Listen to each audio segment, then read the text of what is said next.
Hi, this is Eva for Once Upon a Timeline. Welcome to Midnight Mandela. How is everybody doing? You're right, some of you, that is that Afghanistan statue, but yet for me it's not. That I'm talking about the thumbnail in case somebody's asking. I don't remember it looking like that. That's why I'm confused. So I'm like, there's two of them. I think that's the big one. This is before it was blown up. This is the confusing part. Okay, so it's like totally gone now, but the face, I guess, had already fallen off, and the legs. And then it had these weird drapey things, and I'm like, that's just not how the statues were done in my old timeline. So, and then here's another example of it, with all the pokey holes. So, like, this one confuses me because then how is this thing made? See all these holes? It looks like it was somehow like, this is supposed to be plastered out of solid rock, right? Okay, so then why do they have all these drill holes in here? Like they actually had fit something onto the statue. Like it was, I don't know, rebar or something in there. I mean, I haven't not found an explanation for that. So, I guess the arms had fallen off and the face and a sheer chunk had fallen off. I'm just so confused because this was not it. I mean, did they try to repair this and then it fell off again or something? Is that why there's a bunch of holes? I was not able to find an explanation. Maybe there is one somewhere. Okay, and then this is the other one that also was blown up. So if you guys don't know, like some of you don't know, but when the Taliban had control, was it the Taliban? Yeah, oh gosh, it was in Iraq, wasn't it? When the Taliban got control of Iraq, they blew these up, or was it Afghanistan? Actually, let me remember what that was. It was a while ago. Bamiyan statues, Afghanistan. Yes, okay, that was it. So, the Taliban, the story is that the Taliban said that these were pagan gods, and they were not like Allah, gods of Allah, or they're not like proper Allah worship. So they blew these statues up. So one thing weird about these things is I had never freaking heard of them ever until they claimed they were blown up. And I was a little bit surprised, but then I'm like, I didn't know about the Mandela then, so I'm like, okay, whatever. But they keep changing. So this is the smaller one, and I remember all these pokey poke holes. Why are there 10 million pokey poke holes in this? So the part where this part is like falling off and there's 10 million pokey poke holes. So it seems clear to me that at minimum this is maybe roughly carved and then some other crap is smeared on and then that is sculpted. So in my old timeline it was sculpted out of rock. It was not like whatever's going on here. Didn't have 10 million pokey holes in it. This was not going on, and it didn't have these kind of robes like this, like they smeared on robes. So again, see here where this hand broke off, there's 10 million pokey holes. So I mean, these holes look clearly drilled, and my old one didn't have it, and my old one was kind of, I don't know what is the old style where it was carved out of rock. It didn't have this smeared look. I don't know what's going on here. Are we maybe heading into a timeline where a lot of stuff is geopolymer, which is basically a man-made rock, like a lot of the old stuff's a man-made rock? Or maybe even it's actually new fakes or something. 'Cause see all these pokey holes here, and then this is smeared around. So it seems like obvious, like incredibly obvious looking at this, that there was some kind of a finish mix that was smeared over this to complete it. And a lot of that has fallen off. Well, now the whole thing is missing, right? But there's no place I see that addresses any of this story of like why there's millions of pokey holes in these things. So something is awry. Now, they didn't used to be like that, though. They used to have more of this kind of finish, maybe a little shinier than that, but not... I don't even know what to say, but these things are very different. You can see it from the... Did I do this one yet? So this is this. I think this is... Okay, this is the big one, if I have it right. And then the smaller one's like right around where my face is. Where you guys see my face. The other thing is I really actually don't remember all these little cavey holes here. Like this. Being there originally. And... Let me just look at the other one real quick. But, yeah. So, how I remembered this is it was just like one kind of a coffin-shaped top. It wasn't like cut in so tightly like this in little swoops. It may not have been that far back in, but I do just remember it like one hooded shape here. And like there was more breather room around than there is in this one. I don't know what this stick is. I mean, maybe that's part of the arm or something, but I don't remember seeing that either. That's the other one. What the heck? I have two of the same. What even is that? It looks like a baseball bat. I'm sure that's not what it's supposed to be, but...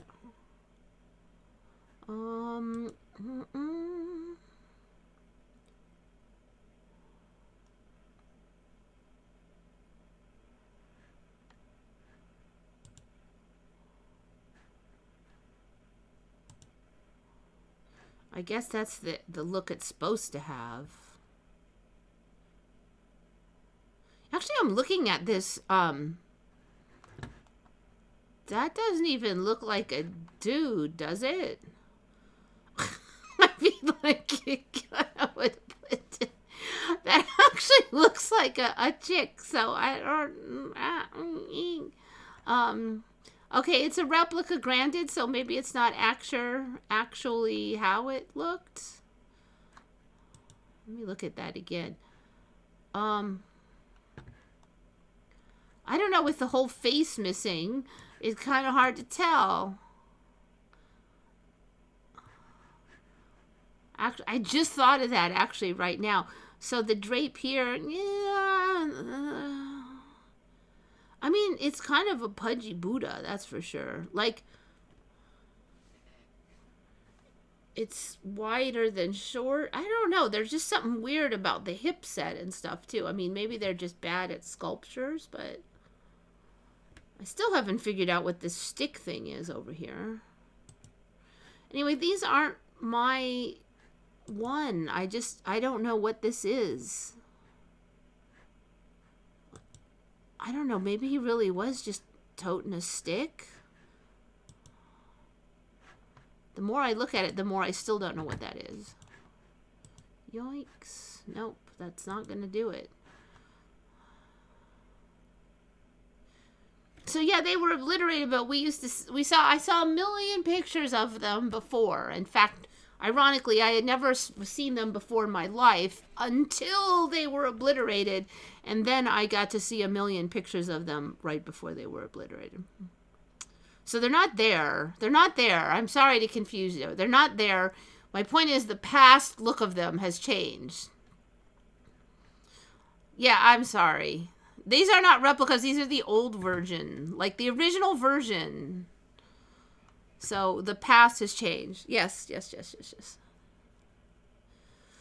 You know, they said they destroyed a lot, but I really only remember these two statues being the things that got destroyed. Holes in the statue are probably where rebar used to be. Nothing was carved, was built from. In this timeline, quite possibly, but like I said, my old one did not have any of them pokey holes. And lately, I've just been looking at stuff and going, it looks fake. It looks like mud brick. It looks like geopolymer. And they didn't used to. They used to actually really look like they were carved out of stone. These ones don't. You know, the stuff doesn't even look like the surrounding Rock. Well, that one kind of does. It's a little bit different color, though. I don't know, maybe if you did carve into this, you would get this color, but somehow, I mean, it is definitely possible for them to use like the surrounding soil and then get the same color, even if they were using some kind of geopolymer, but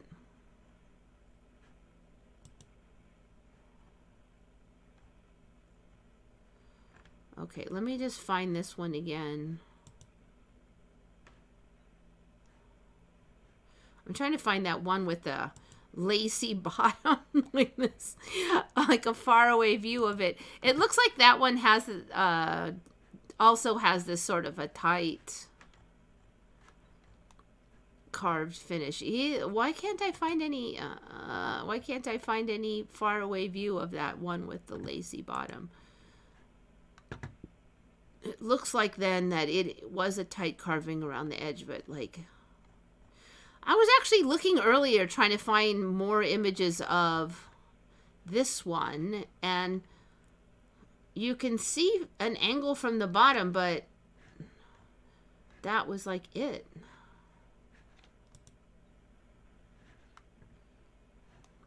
Look at that. Before they were... Are they going to even say why there's like 10 million poke holes in them? No.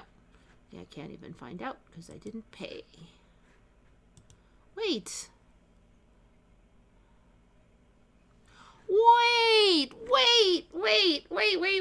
Wait. This one said there was 3 Buddha statues. No, there was no. There was not 3. There was not 3 Buddha statues. Oh, no. Prior to demolition. Okay, now what? Which one is the 3rd one then? What? No. There was 2. This is a load. Okay, let me see if I can make this thing open larger. I just finding this out. Okay. What the heck? All right, that's the one where the face fell off. I think this is the 3rd one. But it's in between the other 2? What the heck? Okay, wait, there was 2. 2 Buddhas of Bamiyan. Let me see. Okay. We're 2, possibly 6 things monumental. Why is some of them saying there was 3?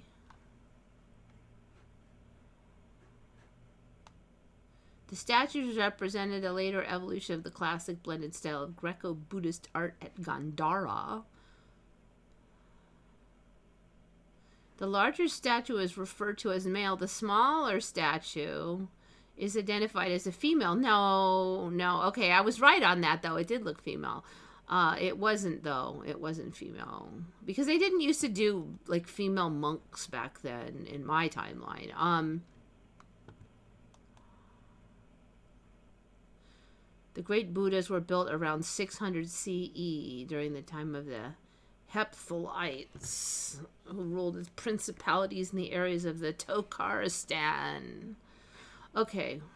How did there become 3 then? Some of them say 3 Bamiyan statues. What's the 3rd one then?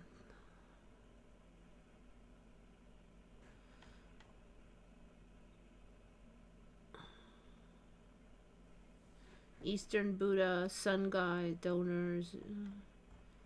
Okay, this is kind of weird because there were 3 images on that one.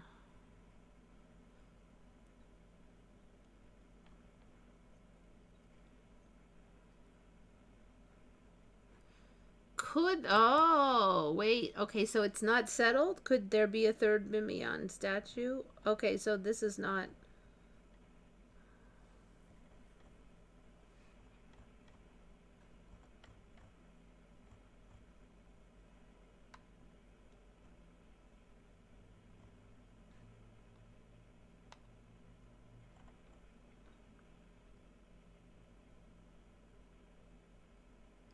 It was reported that a third Buddha was discovered less than 2 kilometers, 1.2 miles from the site where these statues once stood. The reclining statue, known as the Nirvana Buddha, is said to have been found within the foundations of an ancient Buddhist temple.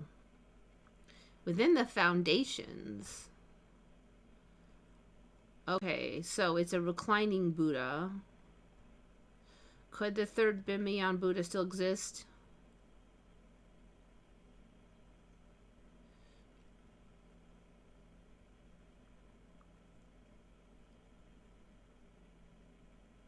Okay, so this third Buddha is not agreed on yet. All right.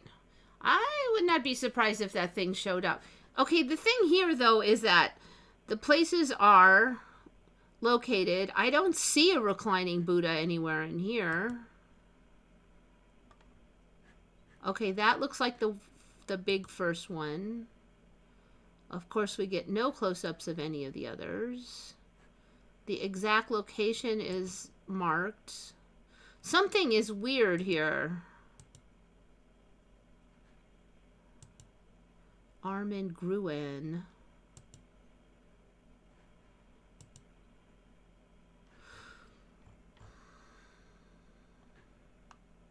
Special Operations Forces. What in the heck?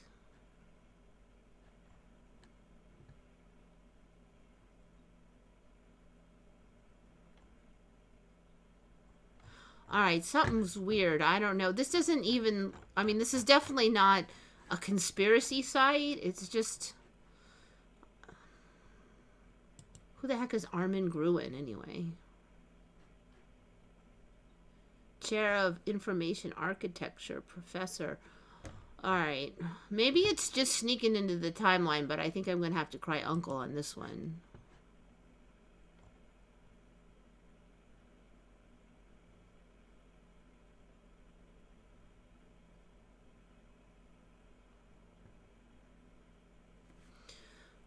Yeah, Julesie's right now. There's all these YouTube channels talking about the geopolymer theory. It was basically that they had like early forms of cement that were actually quite sophisticated, that looked like stone, and they would just, one of the other theories is they somehow melted the rock, whatever. The thing is, now a lot of them really do look like it. This is just another example of how very much these images now seem to support that idea. They didn't used to, but it may well be a thing in this timeline. Like the Greeks, they now had cement that could cure underwater, and they did not have cement in my old timeline. They did not have that, but now they did. And so that whole cement geopolymer concept is, in fact, I've had on here before that there's forms of cement that we lost the recipe for that were so amazing, and we don't even know how they did it, blah, blah. So the evidence is pretty good for a lot of that stuff in the current timeline. I don't think it was there before. Like I said, these old ones for me, the way I used to see them, they looked totally carved from rock. Now they totally look like plaster of Paris fabrication thingies, and the whole style is completely different.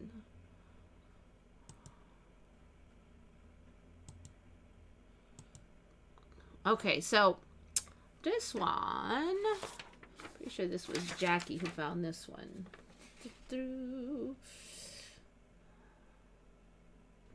Yeah, Jackie was looking through my old thumbnails of my old shows, and I did use this as a thumbnail. I don't remember the dude on there, and neither does Jackie. Like, there's a guy, and you can see these radiation of water waves around him and everything. I mean, it makes for an interesting image, but originally when I put this up, I was thinking, they're not going to know what, maybe they won't know what this is, because it's sort of weird, gloppy, weird crap. But now with a person laying on there, then you're going to know it's some kind of island-like phenomena. But I don't remember the guy, so I think it's likely that this one got Mandela. Like, that guy was added into the thumbnail, because I don't remember it. So this one is from 2023, 3/8/2023. I mean, there's been some other changes to some of my thumbnails, but they're not. Usually it's like the bird got more colorful or the rainbow got brighter or stuff like that. This is the first time that I can think of offhand where like there was a whole new element just like added in there. It does look kind of cool, but I just don't remember that.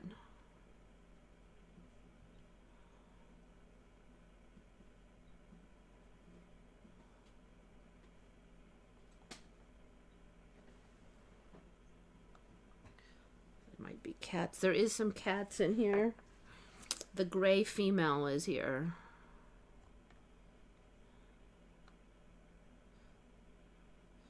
Don't get started on the new meltology story. Yeah, I don't think the evidence is there now. It didn't used to be, but it is now.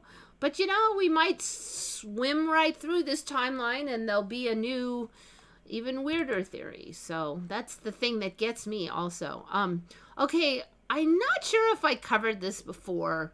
The origin of the concept of crocodile tears. You probably heard like, don't cry, crocodile tears. What is the story you remember about like where that came from? Like, why would you say, oh, she's crying crocodile tears? So crocodile tears means it's like fake tears. She's like, but there's not really, like, either they're fake or they're not there. Take your pick. It's a fake cry, basically. So I have a specific memory that I'm quite sure was the story behind why they used the term crocodile tears. Now, I don't know if that story is actually accurate, because I never really checked, but I do remember what the story was, and now it's like a different story.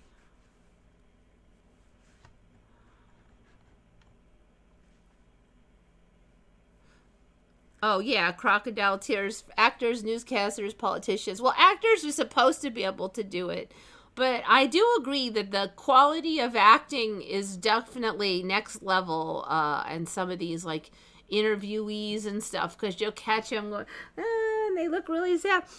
And then, you know, like, then, like, they'll get interrupted and suddenly their pace is poker because they forgot that they're supposed to be crying. They'll be like, what? Oh, I'm like, man, you had me going there. So I really learned to look for, like, a flushed face and really red eyes and a lot of tears, because sometimes they'll cut the camera away and they'll cut it back and you'll see like one tear come down, but their eyes aren't red. And I'm like, I think you just put eye drops in during the cut, you know, or a little bit, one little tear will come out. I'm like, I think you might have put some salt in your eye or something right there.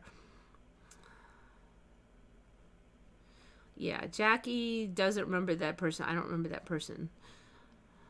Vivian remembers crocodiles don't actually cry. So that would be why, like, it has to be fake tears, because crocodiles don't cry. Preliminal is in.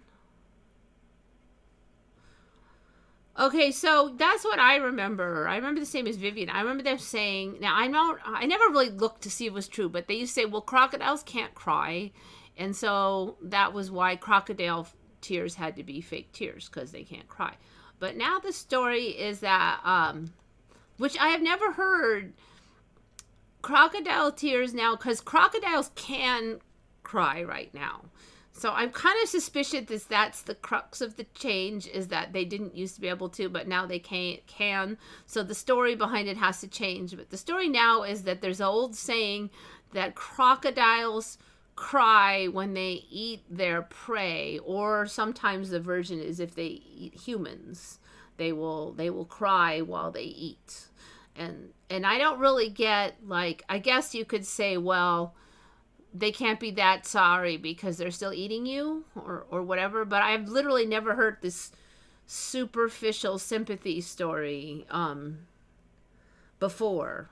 That's where it comes from. So I think basically the Mandela is the story behind the word crocodile tears. For me, has totally changed. I couldn't find anything about them not being able to cry. The ancient anecdote that crocodiles weep for their victims they are eating. A collection of proverbs attributed to Plutarch suggests that the phrase crocodile tears was well known in antiquity. Comparing the crocodile's behavior to people who desire or cause the death of someone, but then publicly lament for them. See, it didn't have anything to do with death for me. It was just fake tears for any reason. It wasn't so extreme as like wishing for the death of somebody.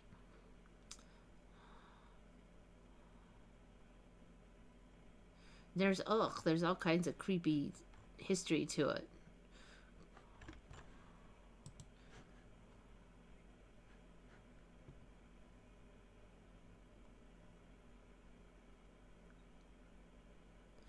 After 2020, most marriages and relationships collapsed. I've been ostracized from my own hardcore family. I'm sorry, that sucks. Hopefully, hopefully at least some of you guys can kind of come to terms with it again. Maybe they'll come around. Yeah, preliminary, that crocodiles do cry now. I looked it up for the show earlier that they can cry. I mean, not like they're not saying that they cry like sadness cry, but like tears can like come out of their eyes and stuff. I don't know what, even around 2018, 2019, I saw so many changes in people and relationships breaking up and divorces everywhere. And it didn't even wait for 2020. I mean, 2020 was almost like the finishing touches, but it really did feel like it had started before that.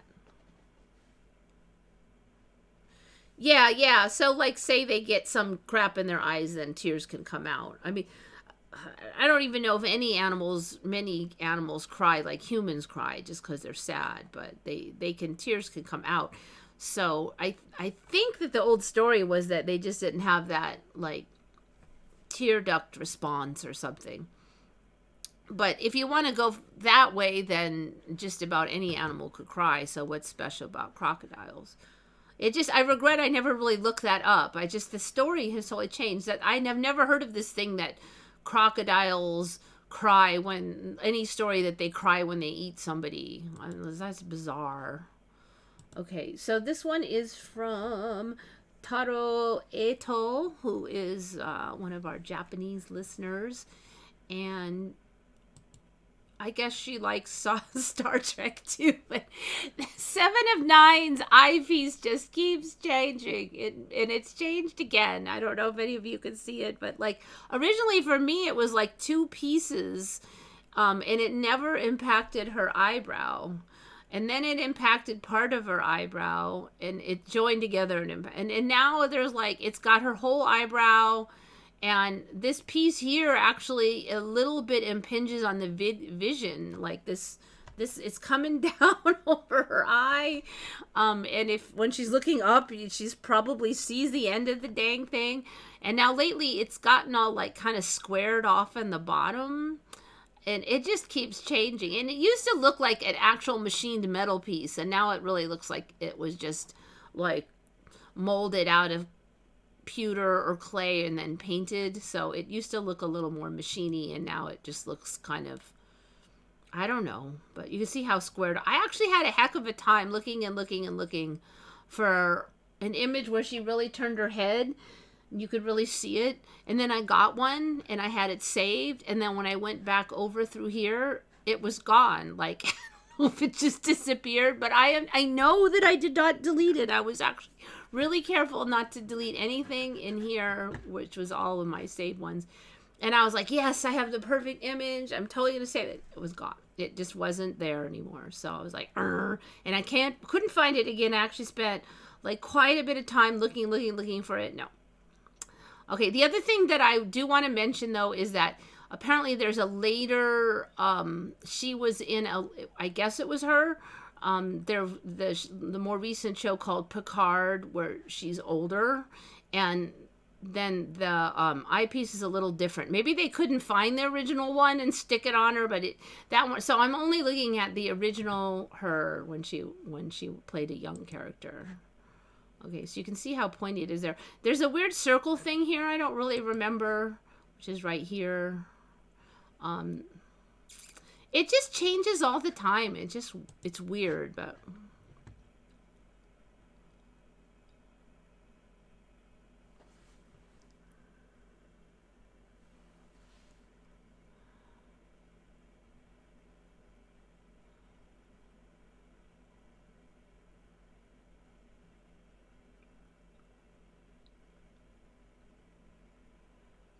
Seven of Nine is her name. Yeah, Seven of Nine. In the show. I've not heard of, I don't know that joke she's talking about, but. So, yeah, I don't. Is that? See, that's, I think that's the older one. Brought back Jerry Ryan's Seven of Nine. So, you can see it's different and when she becomes a slightly older character. She looks like she's 18 in this one, but. You can see here, this piece is now kind of starting to poke over the eye. The whole eyebrow's gone. I don't know, it's going to be like, in 10 years, it's going to be like half her face is going to be this thing.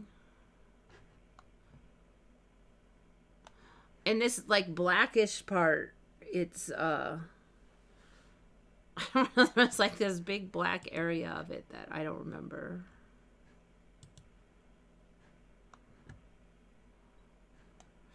I'll try to remember it because it's probably going to change. That one really shows it. Okay. Anyway, yeah. It actually does just keep expanding, so I don't know what that means in the overall scheme of the universe, but...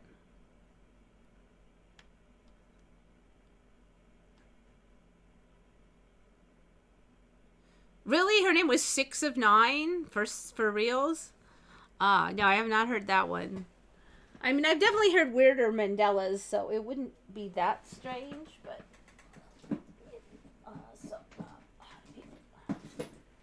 I have a little mini fridge over here.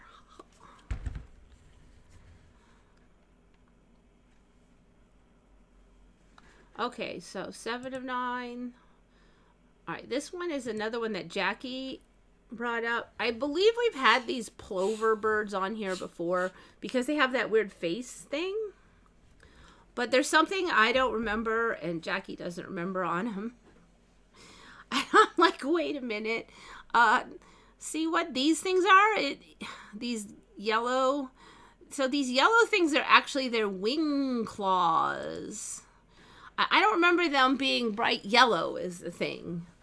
And also the face mask, I feel like has grown a little bit. It used to be more flat on the face. Now it's almost like it literally could be removed like a mask. It's not like tight on the beak anymore. But I don't remember bright colored wing spines like that. Like you couldn't see them that easily. Because they weren't bright yellow. This thing looks fake. Look at them, and they're big. It kind of looks like he's grown another, like, a brain flap over here on this face flaps, too. So, an upgrade on these plovers, basically. You can barely see it in there. So, when they fold their mask lapwing. Okay, so this is a subspecies.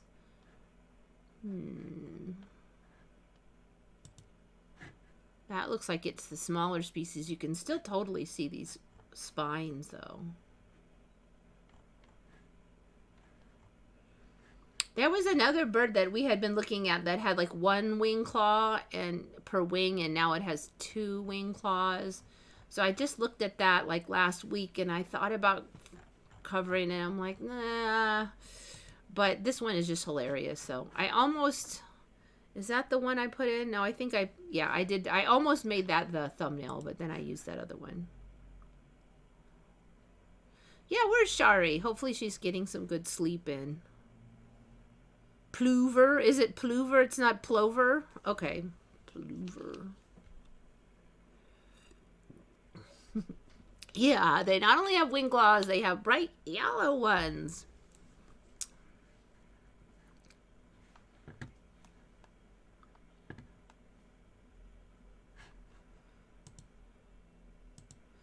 So that's the latest upgrade on those. All right, this one was on Unimundi's show.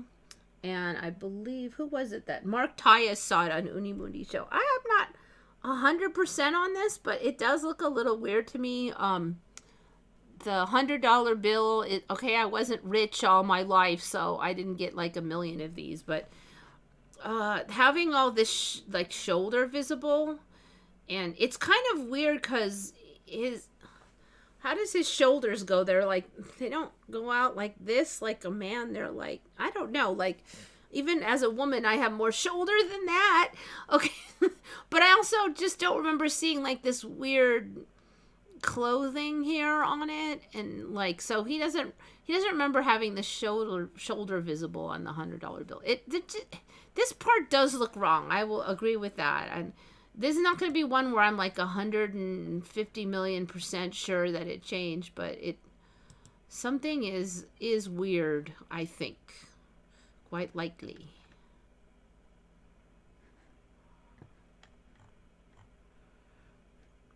And if you look at them, they've always been like that. I didn't find any that weren't like that, so don't know what to say. It looks like so choky and stuff, too. Of course, I come from the timeline where they all wore those fake wigs and stuff, and that all changed. So I think this one's changed like 3 times.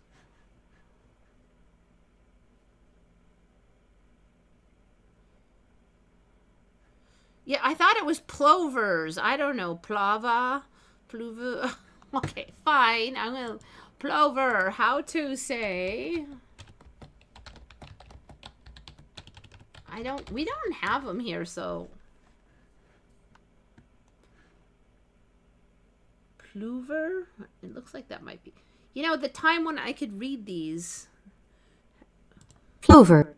Plover. It did say Plover. All right. Plover. I was right. At least according to that guy.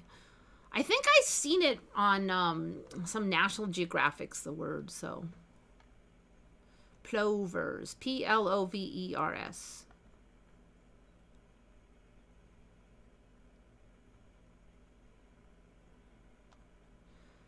I remember Jackie said there was a time when people remembered Ben Franklin on the money, but then he wasn't on there, then he was back. Stuff like that does happen. I've definitely had stuff like flip-flop like really fast. Super cold in Wisconsin. It's pretty chilly here today.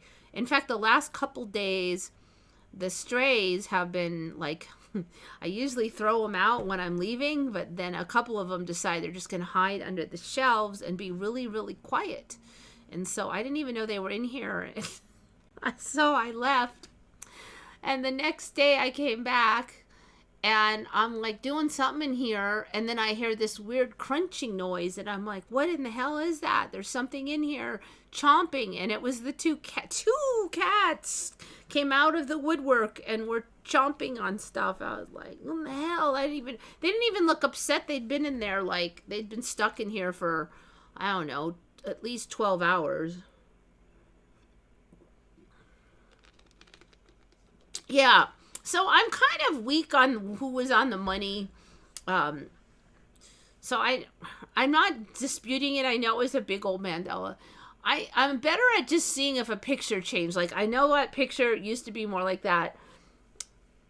That's why I don't talk a lot about some of those Mandelas. I'm not sure on them. I'm like, it's not one of those like, oh, I'm sure. There's so many people who said it. I'm sure it's true, but used to be just their faces. That's what I remember. I remember their faces, and they had that fake powdery wig hair, because everybody used to wear powdery wigs because of the lice. They would shave off their hair and then put the powdery wig on, all the rich people. And now it's not really a thing. I think I've covered that before, that it's just not really, was not done back then now. So now you see all these people with like regular hair. Okay, this one, who was this one who found this one? Actually, there's a range of people. This one is from Julesy111. Okay. Do you remember Mike Tyson having this weird bald spot on the top of his head. And I mean, he's pretty young here, but this is like when he was winning and stuff. He had this bald spot. One of the strays that showed up. Do you remember that?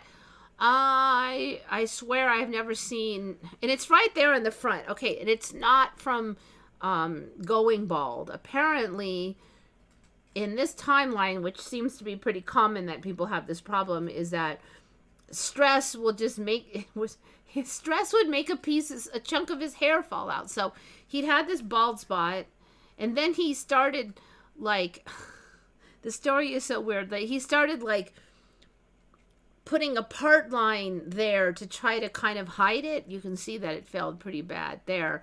But so you can see a lot of images. Oh, he's missing a lot in that one, where he just has this weird part line, like here, which I don't remember that ever being in any of the images either. And I actually had seen an image recently going, oh, I'm not sure about that part line, but now there's so many things to look at. But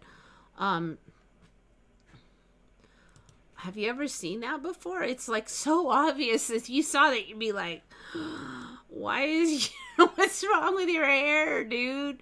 Why'd you do that? It's in so many of them too. Close-ups, he's missing a lot. So I guess they said it was stress related. Then much later, he did start to have male pattern baldness, and then he just but apparently he started shaving it because of that. He just went for chrome dome because of that. Then later, he had male pattern baldness anyway, so he just stayed with the chrome dome. But I just don't see how I wouldn't have noticed like that. That was 1987. I guess you have to be kind of old, but I mean, wait a minute, yeah. I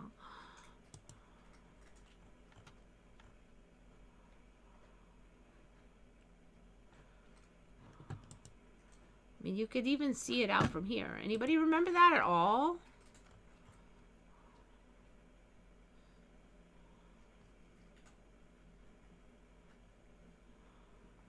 All right, some of yous are surprised.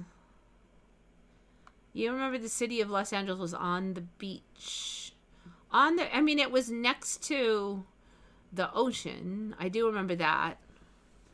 Along the coast. When I say the city of Los Angeles, the county of Los Angeles. So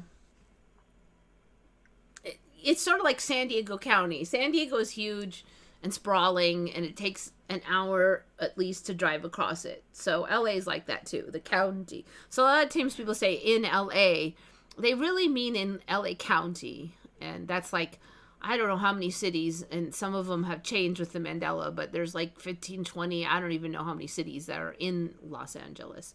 So the city of LA is not right on the beach, I don't think, because that's like Santa Monica, and those are actually right on the beach, but they're in the county of LA. So it gets a little confusing that way. Conveniently hiding Mandelas, I might add.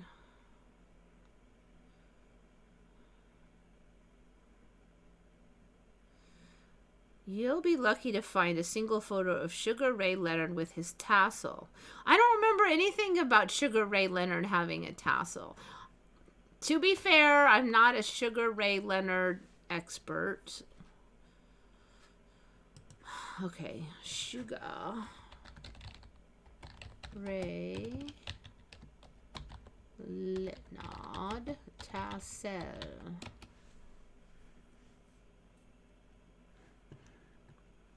There is no information about a tassel.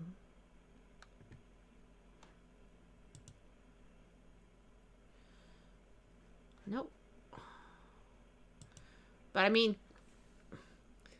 Elvis used to have this thing where he would twist his lip.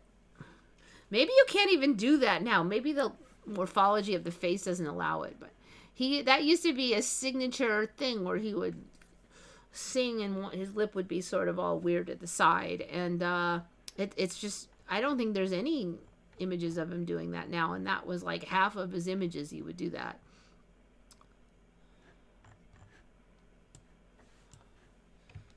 Let's see if Google has anything. Tassels.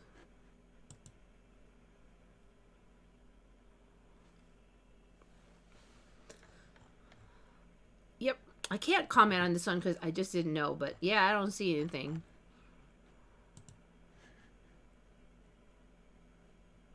Maybe he had a brain operation. Okay, it does look like lesser and more of the hair would happen. Larger amounts of testosterone cause male and female pattern baldness. Yes, they do. And since I do a little lifting, I do hear about this stuff because when you're listening to the lifting websites, they talk about it. So basically, if I as a female were to take testosterone, in this timeline, interesting things happen because in my old timeline, I would get buffed, like more buffed. Not as buffed as you see now because that was impossible, but I would get more buffed and stronger, and there would be risks to like my heart, and there's roid rage, like you just get like angry. I'll tell you, one time I took some like boron, which is a important trace mineral, but boron helps release bound testosterone in your system, and if you've been low on boron and then you take it, a bunch gets released. And I did have sort of like this testosterone surge for a couple days right after I take it in the morning, and I kind of felt how it was like. I kind of saw like I was just sort of intense, and I was just, but then it peters off because your body gets replete with boron and everything sorts itself out. But I kind of saw a little bit. I don't think it's going to be anything near what if I actually took it. But in this timeline, oh, and also, yeah, the male pattern baldness thing, I don't think that was in my old timeline, but it's not illogical that if I took tea, I would get male pattern baldness like men. Because they say now that the baldness comes from testosterone. Okay, so in this timeline, though, I would actually put on bone and become like kind of this big fat-headed person. Like you actually grow bone. My old timeline, when you were past puberty, you ain't growing no more bone, but it's really easy to do it now. I mean, bone regrows. So these women, they actually get like this bony fat head, and the men do too. The men who take large amounts of tea also get this, and they get kind of a pointy head sometimes. And this is actually in the literature that this happens. So like, if I was to take tea, like a fair law, I think they call it test, but I don't know why I don't want to call that. For a while, not just couple, then I would get this like big old head, like, and then it doesn't go away, and my voice would change, and I would have this lower voice, like, and that would not go back either. So now, if you take tea and then you go off it, and if you took a fair lot, you're not going to get your old you back. I mean, it's not just going to be potential heart damage. Your whole face is going to be different.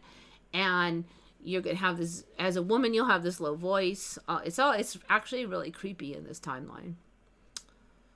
But getting back to the point, you will not get one little old weird patch of baldness right there. It's going to be male pattern. So I don't think that what you're seeing there is caused by any testosterone or androgen drug use by Mike Tyson at the time, because it does not fit the pattern at all. Although I have to say, just having a bald spot rando in the middle of the side of the head there is, I've not really heard of that. I guess I've heard of alopecia, but it's usually not just like one little weird spot. I don't know. I would say alopecia is more fitting than the testosterone, but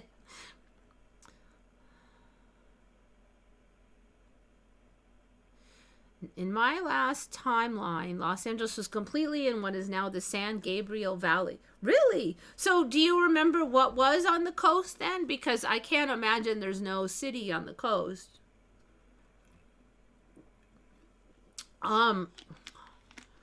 So the cities have switched around a lot for me. Sacramento used to be in the middle of California, and then way up north was like San Jose.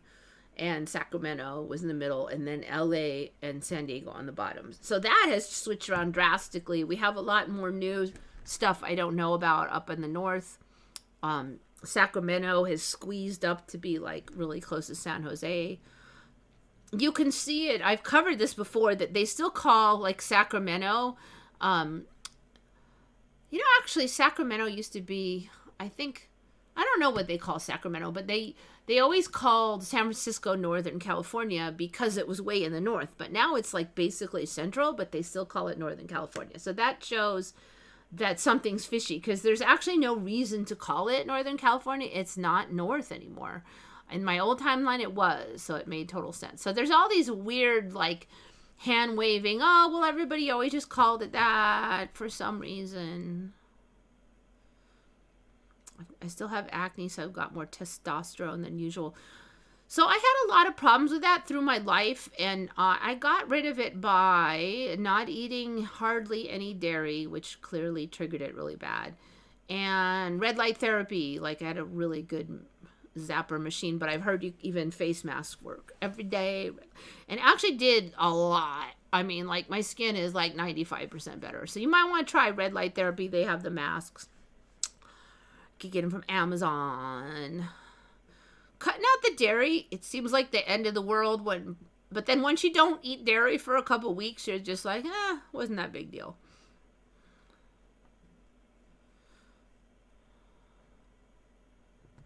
Did I form attraction to women? Nope.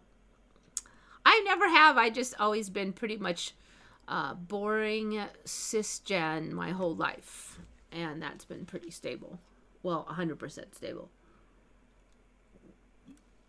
Don't get me wrong. I can see a woman and think she's pretty. I just don't feel any attraction like that. I can even see why women complain about men, because, like, there's a lot of incompatibilities between the way we think and the way the average dude thinks, and it does create a lot of complications. So I totally get it. I totally do. But, you're attracted to what you're attracted to, so. He had tassels on his boots, I remember, as a child. Oh, tassels on the... Okay, kind of makes sense as a... because footwork is so important, so... And it did seem like the boxers were a little more flamboyant, sort of in the past for a while, when they weren't as worried about being macho.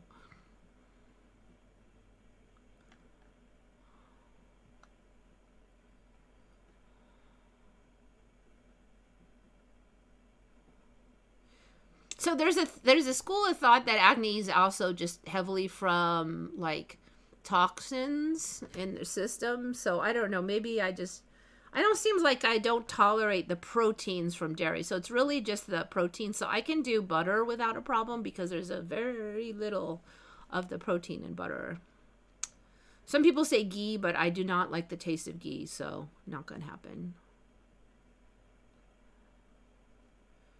Yeah, usually women don't lose their hair, at least in the current timelines.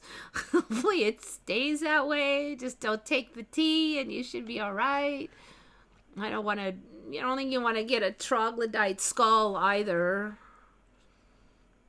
Oh, as I was seeing, who's that guy? The guy who got the crocodile hunter's wife. I used to watch them together, and there was an interview by her, and they showed old pictures of her, and she's all buff now. Like, she has these big old weightlifter arms in the past. Let me see if I can find her. And I was like, what? Wait a minute. She never had... I actually remember thinking, she's kind of petite and no, I don't want to say petite, but she just did not look like she was going to punch anybody's lights out. And she'd be out helping him sometimes. I'm like, I don't know how much she could lift and how much she could help, because she just didn't look very strong at all. What was her name again? Crocodile.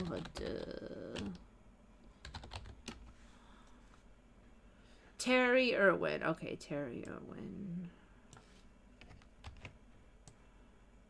Let me just do Google here. All right, Terry Irwin. Control C. Google.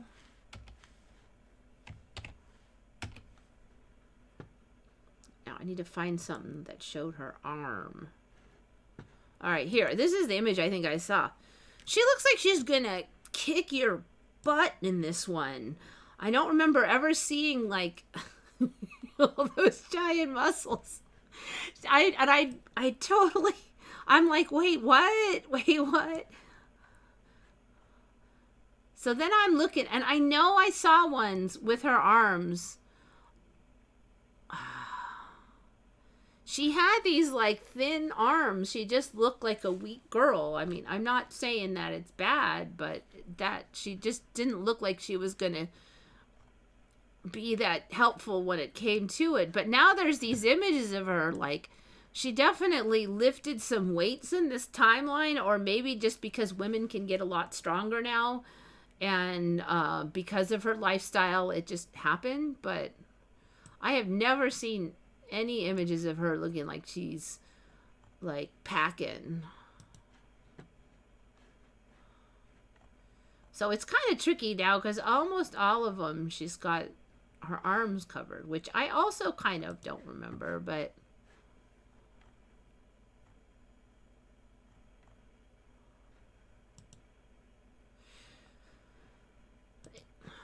even that one you could kind of tell she's got some muscle in there.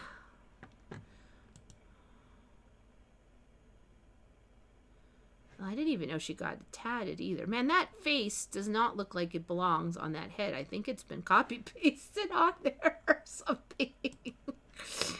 Okay, so there's a lot of people who don't remember a second child after Bindi either. So that one sort of showed up out of nowhere.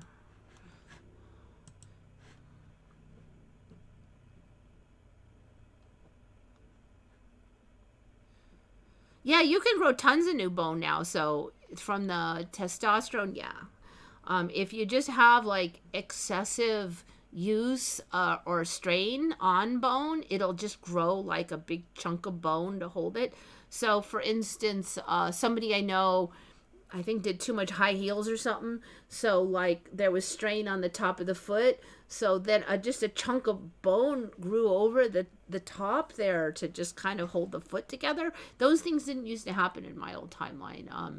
You didn't just used to get more bone growing for this, that, and the other. So I don't think I wouldn't say I remember her being a stick because like her lower body, she wasn't like a skinny beanpole. She was like normal on her lower body, but I don't remember her arms did not look strong. I mean, but most women's arms weren't strong. You know, we did not have these buffy arms back then, and now we do. I feel like now when I lift weights, it's actually easier for me to pack on muscle than it was when I was like 25. So at least I have not lost anything, and at my age, I should have. So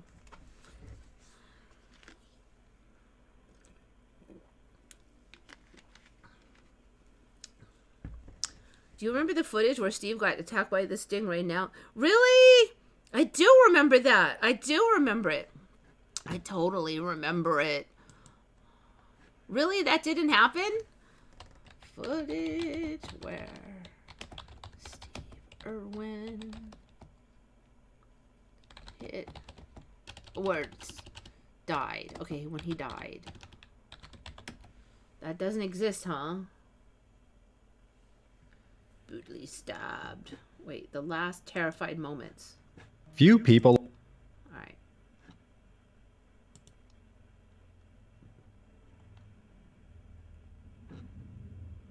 Doik.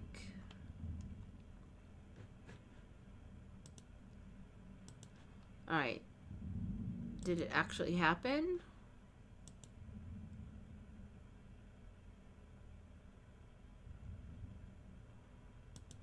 Man, I'm gonna...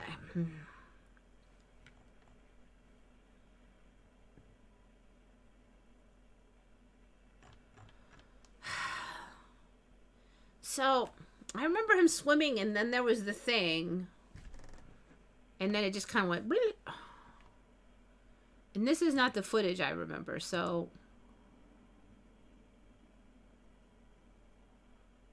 He wasn't on the... Well... I don't remember this angle, that's for sure, that was showing it from behind.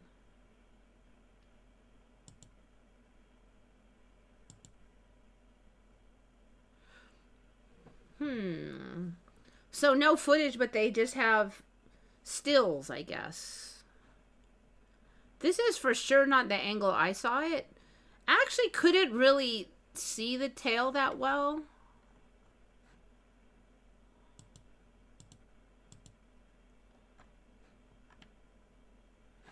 Okay, interesting. I'll have to look again, but I thought everyone knew the footage was gone. Nope. I did not know that. They should shoot footage, but not when he was attacked. I know I saw it. So that wasn't really footage, though. I think it was stills. We're gonna have to. I'm gonna have to check again. I can't play too much because I'll get a copyright. So that, and I'll have to like play all the sound to see what they're actually saying.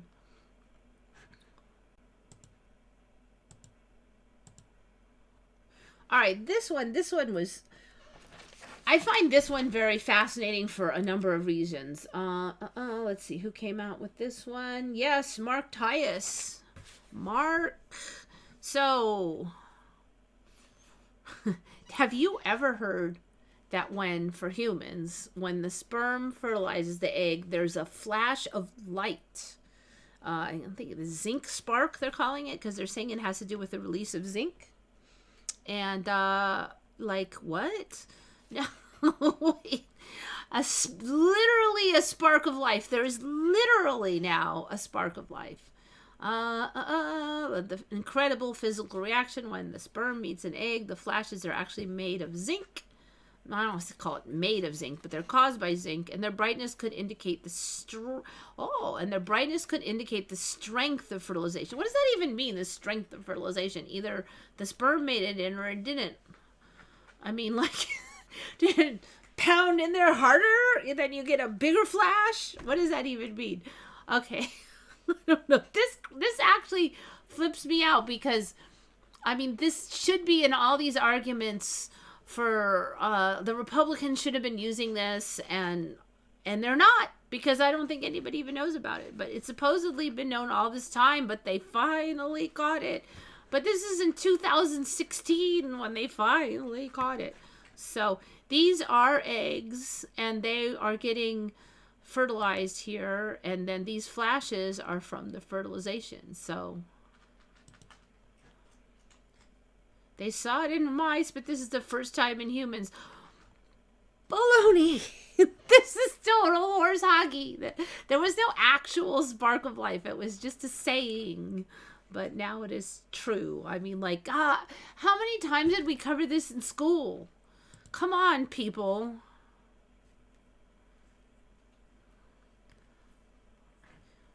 Every Republican should be saying, like, every pro-life person should be waving this on banners. There's literally light. Nope, I've never heard a single one of these. Mark found it. I don't know how he found this because I have not even seen it anywhere.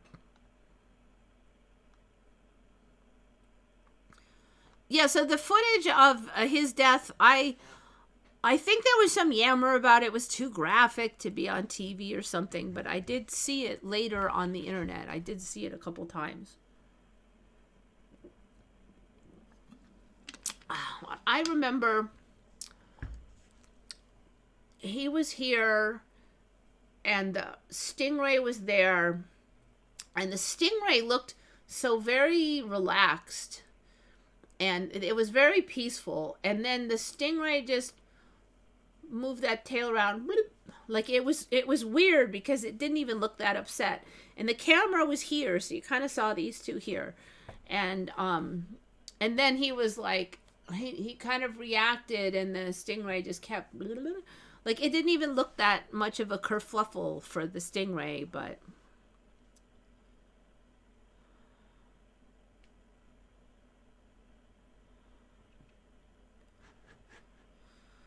so that one, yeah, there is no way. There is no way. I mean, this, I can't even see how they wouldn't always say this, like, every last time.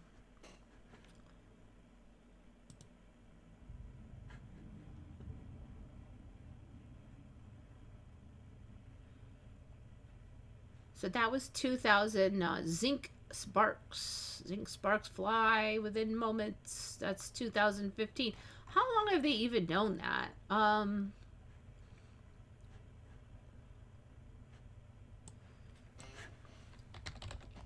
What is the zinc spark fertilization discovered? Let's see if AI is going to be of any use here. First discovered in mouse eggs in 2014. The initial findings were published in a series including the fertilization-induced zinc spark is a novel biomarker.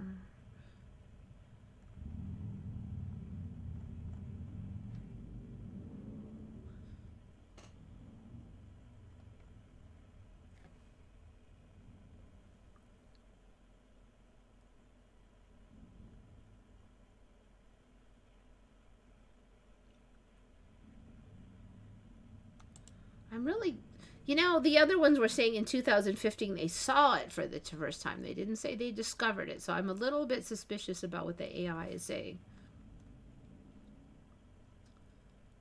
2006, an unexpected turn of events.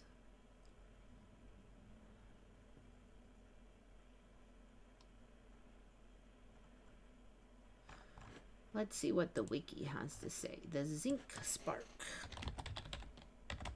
So it's called the zinc spark. Recently discovered. Oh, maybe it is recent. Between 20 and 90 minutes after sperm-egg interaction. The intensity of the zinc spark correlates with the quality of the egg and its ability to develop into a healthy embryo. Multiple zinc sparks can occur in a single egg with a typical interval of 9.5 minutes between each event.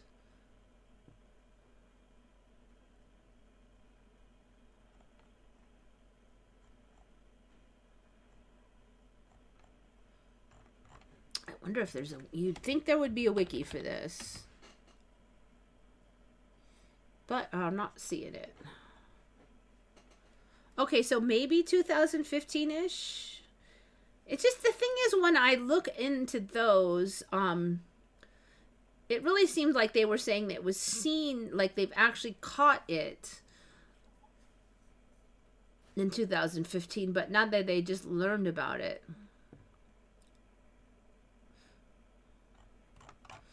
Anyways, well, who knows? Maybe that's still going back in time. In fact, you can almost assume that it is.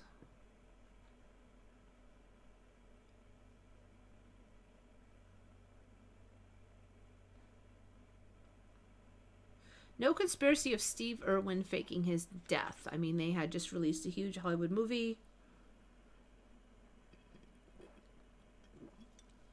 I've never heard of that. No.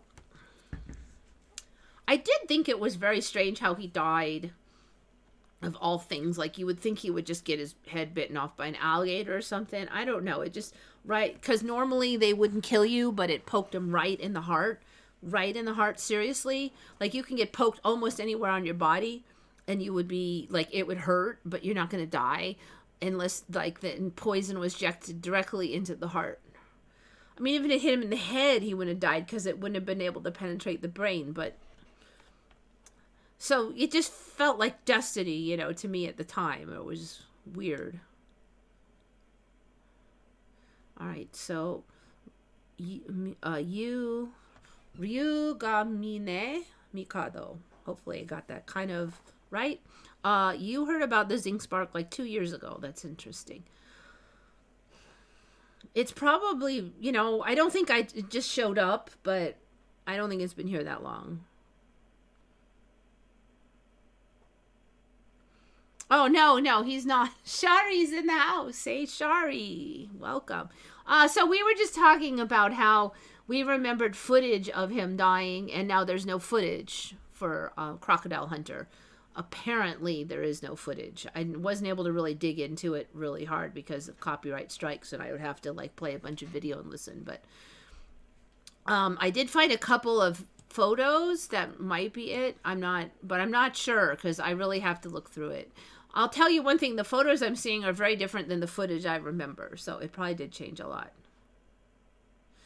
Okay, so yeah, I don't know. Now that I think about it, like a made-up troll story to hide his disappearance. Oh, I don't know, you know, he didn't want to be the crocodile hunter anymore. I really don't know. Everything is so weird anymore that I don't even want to assign too much assumption to any of it. Okay, so we just kind of discussed a few, maybe month or two ago, about how humans can now, like, what was the word? There was a word for, like, auto-amputate. That's it, auto-amputation. So say your finger gets damaged and then it starts to get gangrenous. Now your body can just, like, choose to drop off the finger and close the hole on its own. And apparently, like maybe 50% of the time it'll be a successful drop and recovery. So the body can basically go, now that part of the body is screwed, we'll drop it before like the sickness spreads. And the body's smarter now, because before, for me, if they didn't amputate it, that was it. You know, it's going to spread and kill you, right? So they had to amputate. But now there's story that a lot of places will just wait and see if you'll auto-amputate, because if you auto-amputate, it's going to be supposedly more effective and less dangerous even. Some places have that attitude in the world even today. So then this thing, who found this one? Automy. That was, Jackie found this one. Autotomic. I don't even know how to say it. Autotomy. Self-severing. Okay, so I do remember they used to say, okay, if somebody bite the tail of a lizard, it would break off and then the lizard could run away. But now apparently they can just blop them off, and it's called autotomy. I don't know. I'm gonna go with autotomy for fun. They have the choice. Like, you don't have to yank it off. They can just like drop it off, and it's not just lizards. Mollusks can do it. They can just like choose to drop off a part and go, nah, I don't, that one's damaged, there's parasites, whatever. Let's see, these things, sea slugs can regenerate their whole body from their head, which may have evolved as a defense mechanism against internal parasites. So just drop the whole body and then just regrow the whole thing. Like, man, that's like some kind of weird superhero power. Stone crabs. I guess there's a whole like food industry in Florida where they just like take off one or two of the claws of a stone crab, like, and then throw the crab back, and then it'll like regrow the limbs. And then there's this whole argument about how successful that is and stuff. I'm going to ignore that because frankly, I feel like those numbers will change with time magically by the Mandela anyway.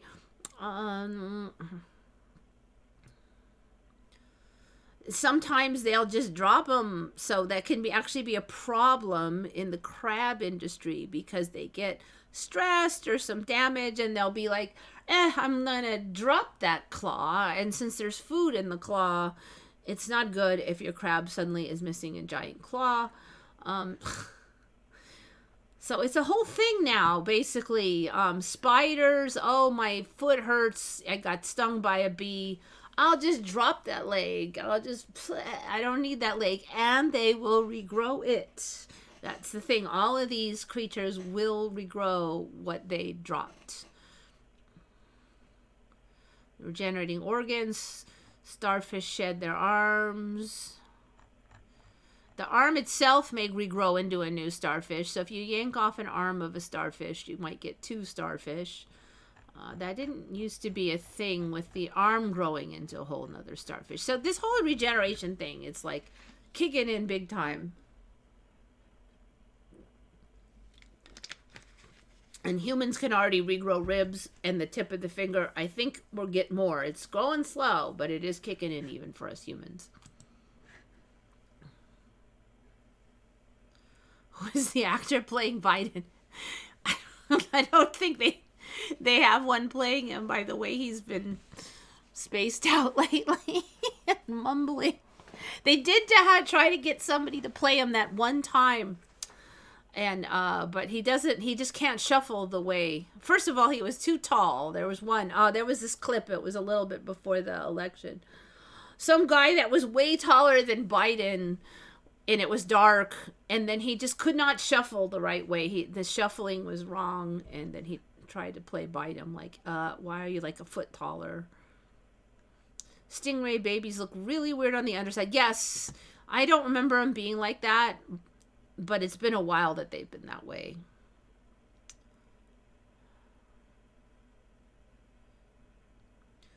Last week was weird. I could actually see and feel timelines changing from bad one to good one and vice versa. Well, aim for the good ones. I don't even know what constitutes a good one exactly. I guess there's a good one for me, ones. I'm sure there's a lot. And then there's going to be good ones for humanity as well, like not just me, but the whole thing. I'm sure they're heavily interrelated, but I mean, it could happen that I have a pretty good life, but everybody else's or most people suck. I don't want to go that route.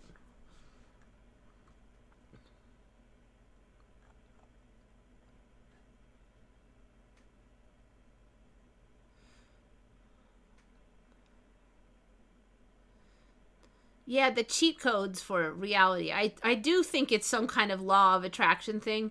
But the thing with law of attraction is if you clutch on too hard, then it doesn't work. You just have to have a light desire. Like, you can't be too, like...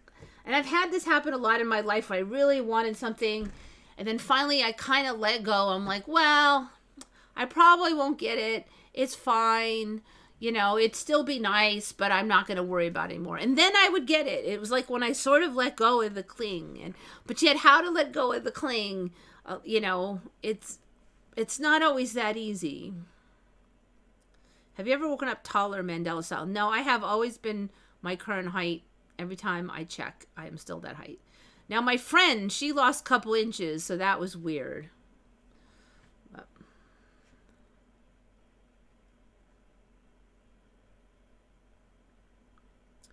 Oh, Shari, you had lost a lot of people. Yeah, that sucks. I hate it. And it's definitely one of the things about getting older that you've lost more friends. When I was 18, I didn't have to deal with this kind of thing. And my assistant had some kind of leg problem. She thought it was a blood clot. Went to the ER. They said it's not a blood clot. They did do an x-ray. She had a weird problem with that, like the foot before, and I don't know if it's the same leg or not, but basically she said she can't walk, so she has not been working. The ER doesn't do much anymore. They used to like really try to figure out what's wrong with you, and they would shunt you to specialists right away. But now they basically go, well, it's not a blood clot. You're not going to die. Go home. Call your local doctor. Well, you go home, you call your local doctor, and they don't have an appointment for 2-3 weeks. And they'll put you on standby, but you're dying, you know, like at home, and you can't walk for days. And it's just, the medical is just so terrible now. I'm used to be if you got something real bad and you couldn't walk, they would get you in. It was an emergency, but not now. They're like, well, we don't think you're going to die, so...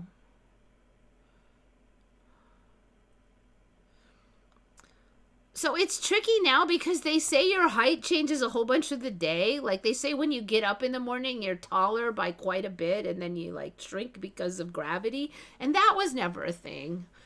And I remember like a couple of years ago, I picked up like a 60-pound thing, and I could actually kind of feel my spine compressing. It really didn't hurt, but it was creepy. And I've never had that before. Like, I'm like, it didn't crunch, but it was just like, I don't know, it was the weirdest feeling. And I thought, well, maybe I'm just getting old, but I think maybe that's just how it works now. I mean, I wasn't injured or anything.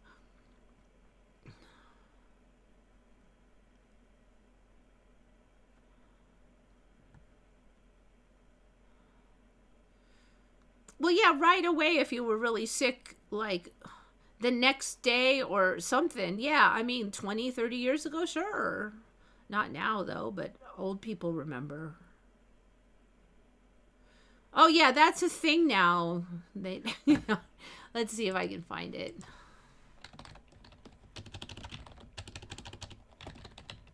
Are taller when you wake up. Yeah, so I've been like, I've been working really hard trying to keep up with the Christmas rush because I don't have my assistant of all times for her to get sick. According to sources, you are approximately 1 centimeter taller in the morning than in the evening. Okay, so that's centimeter. Yeah, so that's how many centimeters in an inch? There's like 2 and a bit. So yeah, that was about right. It was like this much, which is it's not nothing. This phenomena occurs due to the natural compression and decompression of the intervertebral discs in your spine throughout the day. Your spine is subjected to constant loading and compression from gravity, movement, and daily activities. This causes the cartilage in your spine to shrink.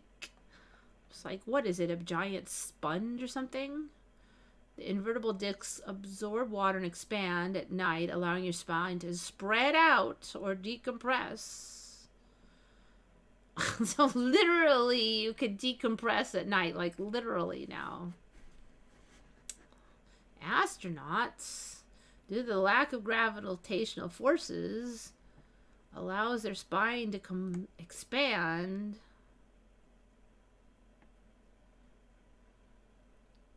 Okay, so astronauts are taller in space. They didn't say how much, though, but yep, it's a thing. When did that show up? A couple of years ago, I think.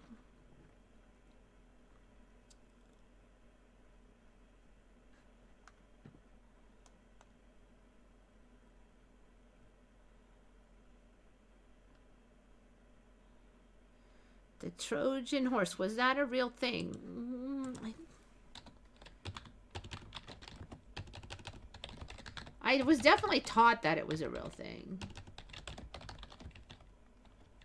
Real event.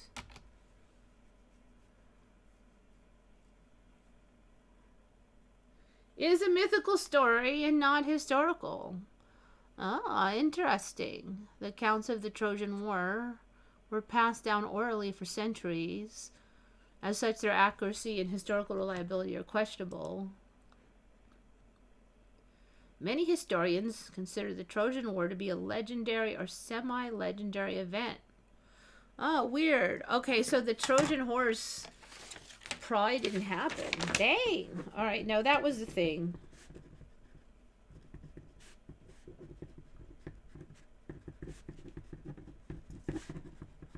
And the whole war.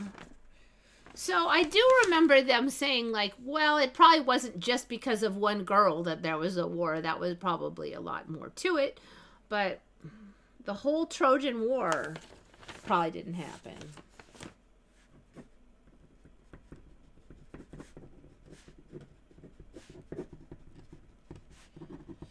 You know, sometimes I say, oh, my old timeline was kind of boring. But actually, stuff like this, when you think about it, is kind of an interesting and not super boring story. And it was fact when I was a child.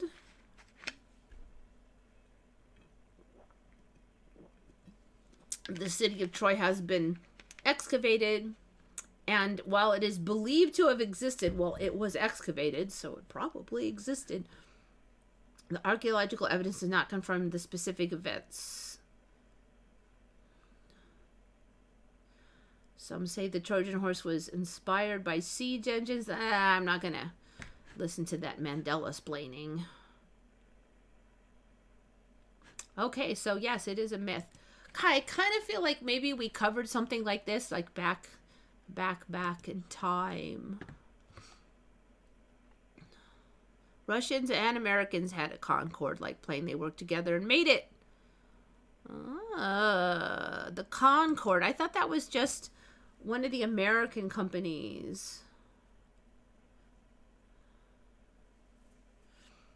NASA teamed up with American and Russian industries over a 5-year period to develop the second generation supersonic airline to be developed. I do remember some yammer about them redoing the Concorde. Oh, that wasn't that long ago. How old is this writing? I hate it when there's no date. Make it stop. Look at this whole fancy PDF, but I don't see a date.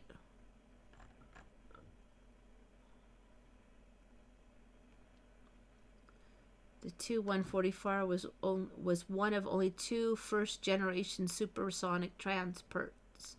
The other being the French Concorde to go. No, there was only one. It was just the Concorde. So this Tu-144 was 1968. There was only the Concorde. This is a horse hockey.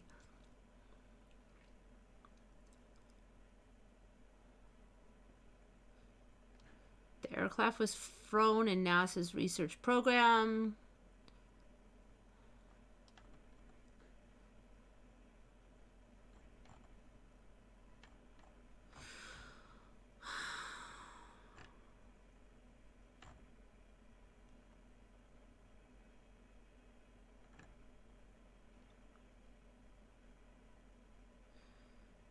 Commercial aviation's experts estimate a market for up to 500 such aircraft could develop by the 3rd decade of the 21st century.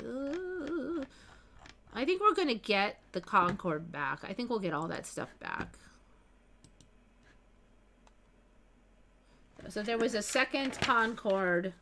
What do you call those planes again? Supersonic. Okay. Supersonic plane besides the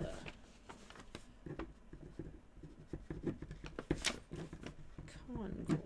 All right, yeah. It's very Concorde-esque, though. Although I don't remember it being quite that bent on the nose, but this is not the Concorde anyway. Interesting. So everything that's cool, there's like more of it, it seems like. We're just getting like, hey kitty. Oh, this is the super sweet kitty. The super sweet, snuggly kitty. This one loves the snuggles. In fact, he's probably going to be mad that I don't snuggle him because I have to do work. I don't know if somebody takes care of him or not because he did get a collar somewhere down the line. But he also likes to stay here all night, so I don't know.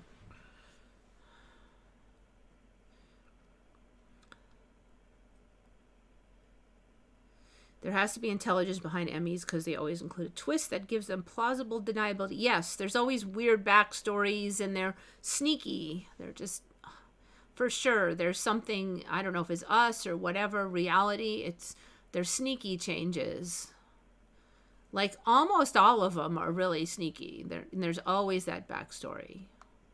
And there's always a story why you didn't know. It was hiding in plain sight. It was found in a drawer. Vivian's going to bed. Thanks for coming. Yeah, see, Shari remembers. Shift happens. Yeah, that's a good saying. I like that. Shift happens. The little fins on the... I think I deleted it already. So, Trojan horse, no. So, animals can just drop. So, humans also can do this to some extent, but only if there's heavy damage. I think it was... What did they call it? Auto-amputation. Spontaneous detachment. There's not a huge difference between auto-amputation and autotomy, except for, I guess it would be like a more messed up situation. Yes, kitty. There's a chance that he'll jump up on my lap too because he loves attention, this kitty. He's down here eyeballing me. Auto-amputation is not to be confused with self-amputation. It's usually due to destruction. I thought self-amputation is if you like saw it off with... is usually due to destruction of blood vessels feeding extremity. I didn't mean to click on that, sorry.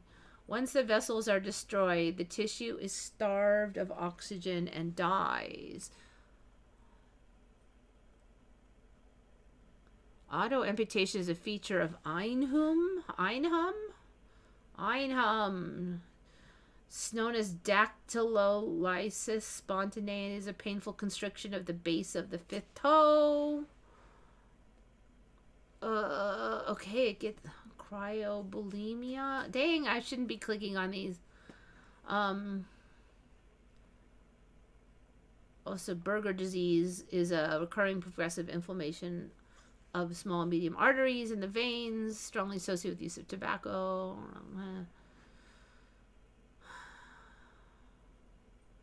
Okay, so from frostbite. So what's the difference between auto-amputation and spontaneous amputation? Oh, Raynaud's phenomena. So that used to be Raynaud's disease for me, and that's when, like, the body just stops sending blood to some of the fingers, and it didn't used to be nearly this extreme for me when it showed up. You wouldn't, like, lose a finger or something. I guess now you can.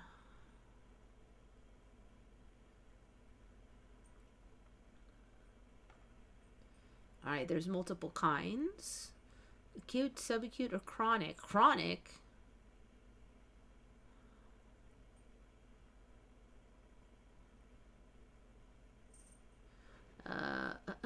Okay, I don't understand all that, but it does look like there's more to the auto-amputation story now than there was before. Shift happens.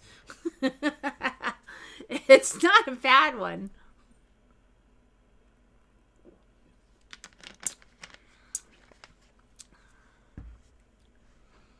This reality is weird. All right, Shari, let's see what Shari's got.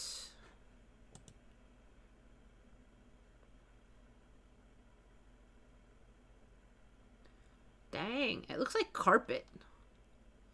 The Roman mosaic discovered in Antakya, Turkey, was so well made that it maintained the wave effect of an earthquake without breaking the pattern.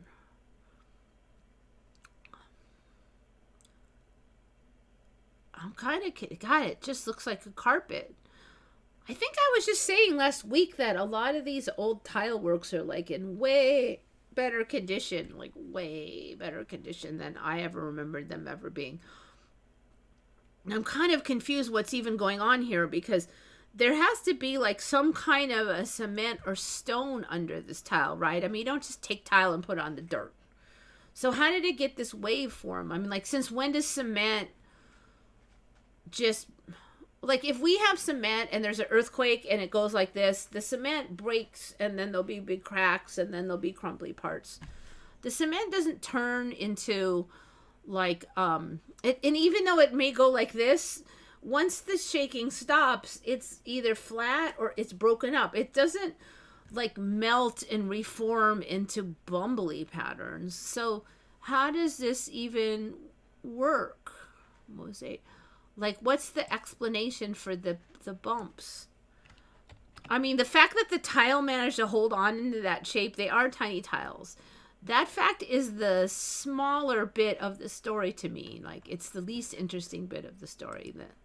Since when does cement or anything just stay in a bumbly pattern?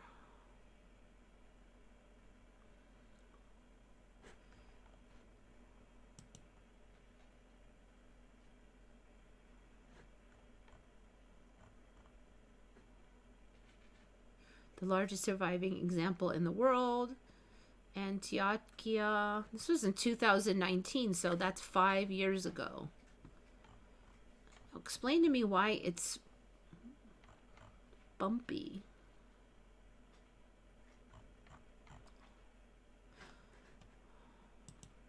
Why is it bumpy? Earthquake.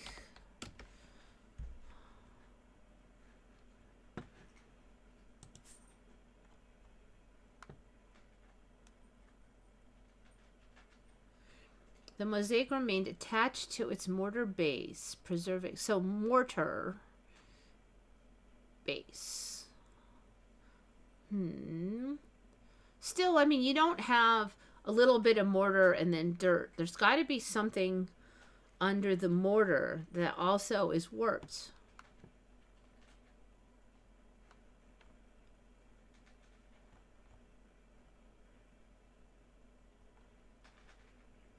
Nobody's explaining how that happens. You know, once you start asking questions, you'll see so many things like this. Like, wait a minute.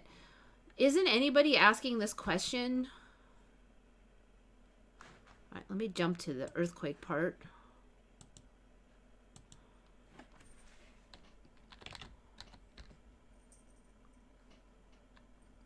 Okay.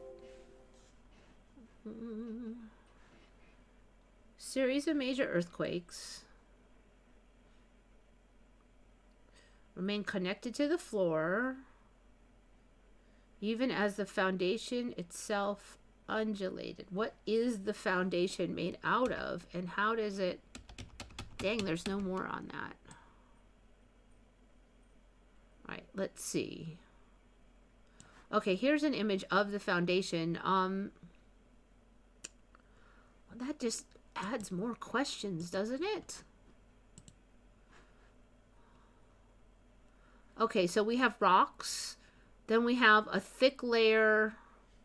It looks like maybe a foot of maybe whatever they're calling the mortar.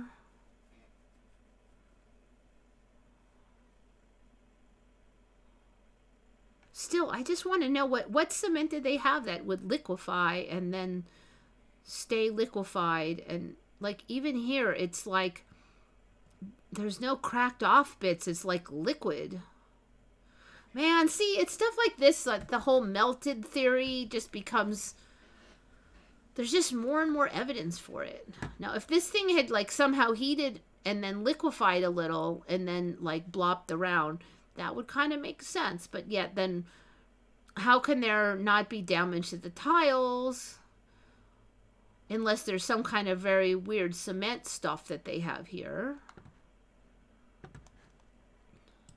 Actually, none of this makes sense. Okay,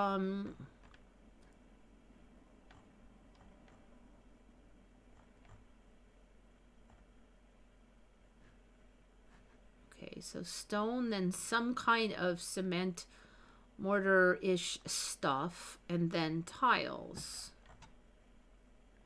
There's a close-up look at it.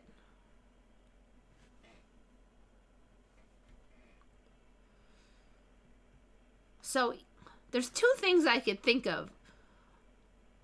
One, this is just fake, and they made it now, and then they're claiming it's old. And, you know, they could make tiles using the old style, right? It sure does look fake. Or there's just something really weird about the past going on here that... And yet, how can they not be asking the question? Maybe the answer will show up in reality like magic, like it does sometimes, but... I want to know what cement will just liquefy and then freeze that way after an earthquake.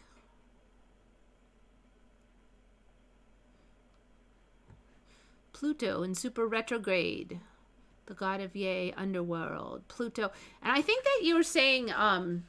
what's that other one is also in retrograde? There was two. Hey, given all that, I don't know. I mean, I guess just my assistant being out. The other thing is I am worried about her because I don't know what's wrong with her. And she doesn't know what's wrong with her. And they just sent her home and said, make an appointment. And I haven't heard crap. And she does usually try to keep me updated. So, I mean, it's been like 2 days and I'm...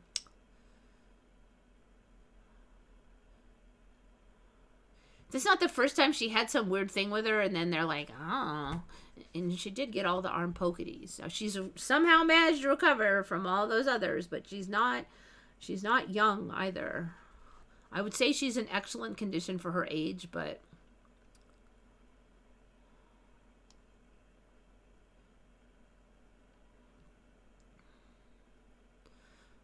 It's like I don't want to bug her when she's trying to solve her problems, but I am worried.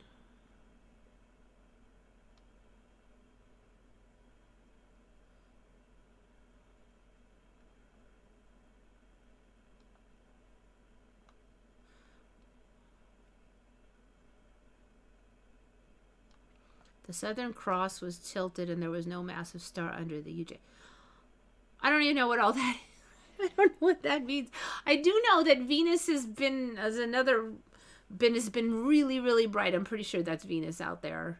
And like when it does that changes depending on what timeline. Like for a while it would actually happen right before dark and it would be like really, really bright in the sky towards the end of the day, which was extra creepy. So I haven't seen that in a while. Now I've been a couple years where it's at least waits till dark.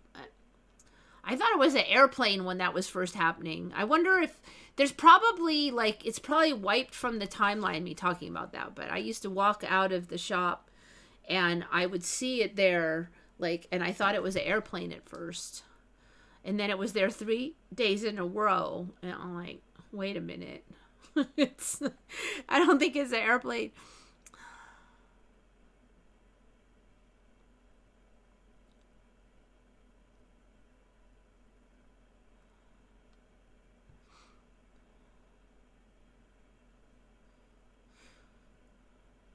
I guess it, they say that the ground moves like this, and I've seen some video of that. It's just, since when does it stick in that position? I guess it's not that far of a thing if, well, I mean, why, if it's able to move like that, then why does it just flatten out afterwards? Now that I think about it, why doesn't it just bumble up and stay like that? It never did, though. It would always just flatten out. The other thing I've seen the last few years is like they would play the really loud sound waves and like glass would become liquid and metal and like the whole car would just go like that. And that didn't used to happen. I mean, that glass would break or something. It wouldn't just go wee, And so now it's like, well, now that you mention it, how come it straightens out at the end? Like, how come it doesn't just... We're kind of getting into where we could say maybe that we could alter things by sound. Okay, so like looking at that thing that I just saw with the tiles, okay, if you could get a resonance then that would just cause it to become liquid and wiggly like an earthquake does, and if it'll just stay in any form, then you could just run that resonance through and just mold that whatever it is into any shape and it would just like stay. So like I could get, say I got chunks of cement and couldn't I just kind of melt it with some kind of resonance? We're like, it seems like we're creeping that way with storylines and now with this.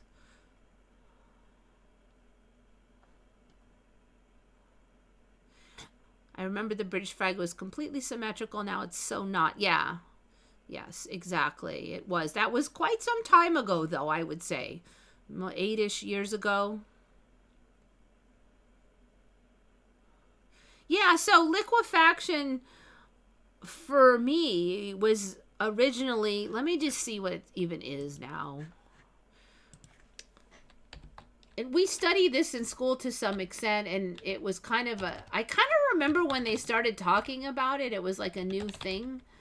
Like everybody's learned, oh, liquefaction. So what it used to be was, and we have examples around here, is if they pushed fill dirt, like say an area used to be maybe swampy and they had a lot of fill dirt and then they just built over it, and then that dirt is just kind of, there's a lot of water in it and it's not really like a lot of rocks and stuff, like if you, like right now my house is sitting on kind of a mountain and there's a lot of like really hard pressed decomposed granite and just big rocks, so it wouldn't liquefy because it's raw, it's big chunks, right? But say it's a lot of sand and small pieces and stuff, and then they would say, okay, if it shakes like this, then it would sort of turn into jello and get all liquidy, and that was the definition of liquefaction. And that would be why when there's an earthquake, those fill land areas would jiggle a ton and the houses would collapse a lot more because it became like jello. Now we're in a situation where even water boils up and houses sink in. It didn't used to be that extreme, but now it is in current timeline. So, okay. Process that generates a liquid from a solid or gas. So it would act like Jello is what I remember. I don't really remember it acting like a liquid, but now it kind of does because stuff sinks in. Process a liquid from a solid or a gas. Generates a non-liquid phase, which behaves in accordance with fluid dynamics. Occurs both naturally and artificially.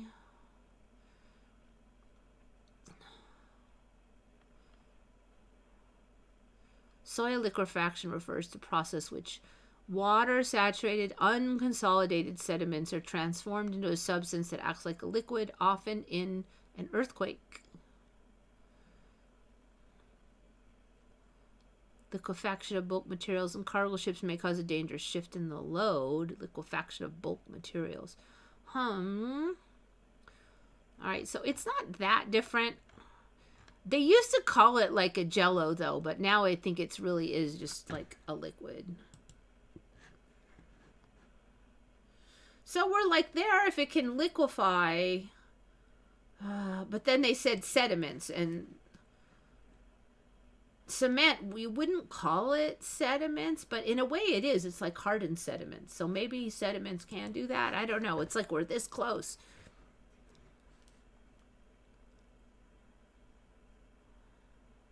Yeah, I don't watch a lot of daily news anymore. At least online, you can kind of read the headline and go, do I really want to go there or not? It's like chemistry or physics, things, reactions that used to be has changed. Yes, there's definitely a lot of people who think that that has changed. Like the way water reacts to things, how, like, if you freeze ice cubes, it sometimes makes spikes. The way the tornadoes are behaving, the way different kinds of water don't mix too much anymore. Like if there's more and less saline, they just like move along next to each other instead of mixing like the old days. Good news is you can now get out of quicksand. Yay! Yes. When did that change? A couple years ago. It's all a myth that you'll die in quicksand. I mean, seriously, I used to go rock hounding. There'd literally be signs like, beware of quicksand, because you could die. And I never actually encountered it, although I did see the signs. So it's not even really that big a deal now, is it? Ooh, we're almost done, aren't we? Okay. Man, I didn't get much done at all. There's like so many things. Okay, I did that one. Oh, actually I did. I think I did get through most of it.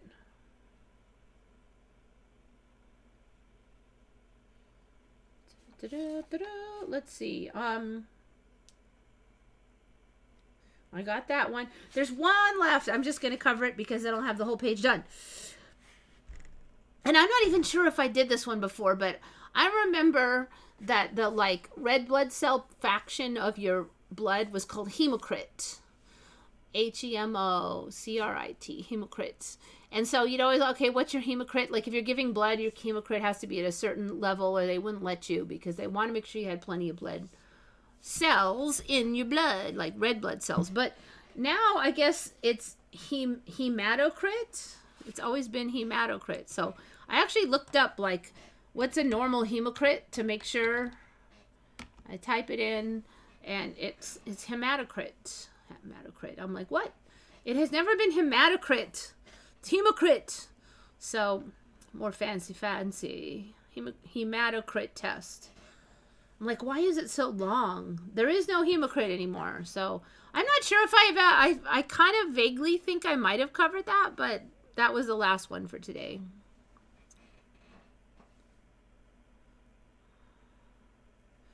This program begins too early for me and I can't sleep at night till 5 a.m. Shari, I don't know what's going on, but I'm like that too. I don't know what, and obviously 5 a.m. for you is not 5 a.m. for me, and a lot of other Mandela people I know are having this 5 a.m. problem. I don't know, they're saying blue light or something, but this did not used to be a deal. Like in my old timeline, I was kind of a night owl, but I'd go to bed at midnight. I could go to bed at like 10 if I felt like it. I could shift my schedule around fairly easily, but now it's like really hard for me to wake up. Like it's so hard for me to switch my schedule around because I'm so sleepy in the daytime that even if I try to go to bed early, I really battle to go to bed, and then I still end up waking up later anyway at my normal time. And it never was like this. And now I had this weird thing where it just kept creeping back. And that's one of the reasons why, like, midnight used to be kind of late for me, but now it's early because of the thing. So it's weird that you're having it too. Yeah, I know. 5, and there's something about 5 because right at 5 I get sleepy.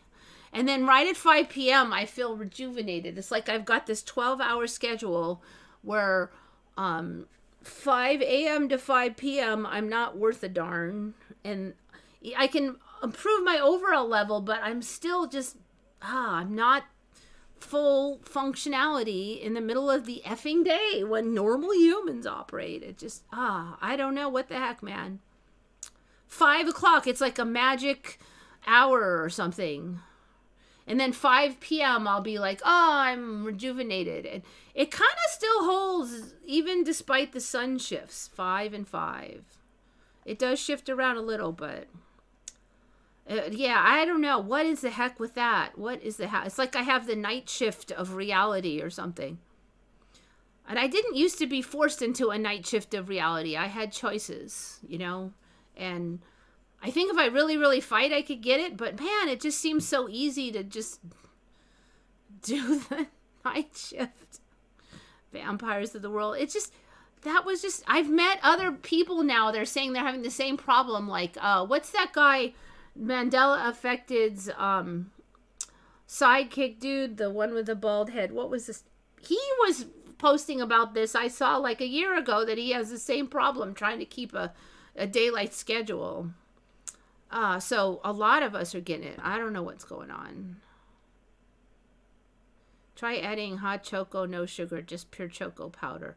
I have tried all kinds of stuff. I'll tell you that. I have a whole bunch of like caffeine, ephedra, ginseng, and a whole bunch of stuff. They help. They help.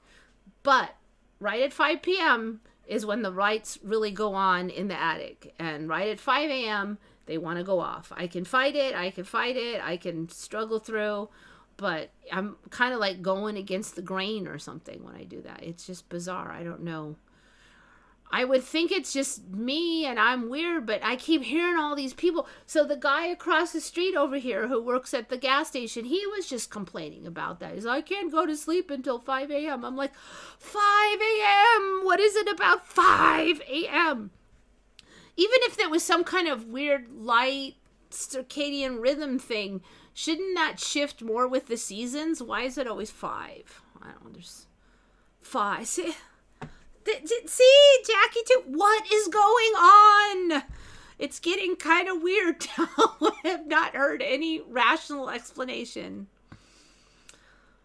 We're like on shifts, and I got the night shift, and a bunch of us have the night shift. I don't know. I don't even know what I'm saying, but wake up at 2 or 3 and then fall back at... I was doing that for a while, but then I just started staying awake till 5, and I actually slept a lot better when I do that, too. I sleep really good because then I don't wake up at 2 or 3. I just... It's like all those times I kept waking up at night. Now I'm just awake, and then I go to bed at 5, and I sleep right through. Okay. End of rant. It's just every time now I hear another person, I'm like, what are the odds? This is just weird. And that guy's not a Mandela guy either, so it's not just... There's something bizarre going on. What changes at 5? I used to think it was the sun, but then, you know, the sun changes by multiple hours, but yet 5 is like sticking point. All right, okay. End of rant. Sorry, I'm getting too excited. All right, guys, you know the drill. Thank you so much for coming. Thank you for all the information and all the contribution, because you guys really do make the show in a lot of ways. Think good thoughts, everybody. This is Eva signing off for Once Upon a Timeline.